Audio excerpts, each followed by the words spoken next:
نبی کریم صلی اللہ علیہ وآلہ وسلم کا فرمان علی شان ہے، التائب من الذنب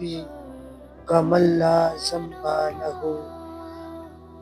اور توبہ کرنے والا ایسا ہے کہ جیسا اس نے کوئی گناہ کیا ہی نہیں۔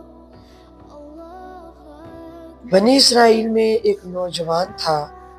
جس نے 20 سال تک اللہ تبارک و تعالیٰ کی عبادت کی، اور پھر 20 سال تک اس نے نافرمانی بھی کر لی۔ پھر جب اس نے آئینہ دیکھا تو دیکھا کیا کہ اس کی ساری داڑھی جو ہے وہ سفید ہو چکی ہے۔ تو پھر اس کے دل میں کچھ ندامت سی آئی، تو پھر اس نے اللہ کی بارگاہ میں دعا کی کہ اے اللہ، میں 20 برس تیرا نام لیتا رہا، پھر 20 برس میں نے نافرمانی کی، تو اگر اب بھی میں تیری طرف آؤں تو کیا تو میرے گناہ معاف فرما دے گا؟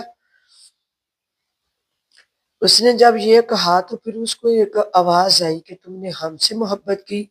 اور ہم نے تم سے محبت کی، پھر تو نے ہمیں چھوڑ دیا، ہم نے تمہیں چھوڑ دیا،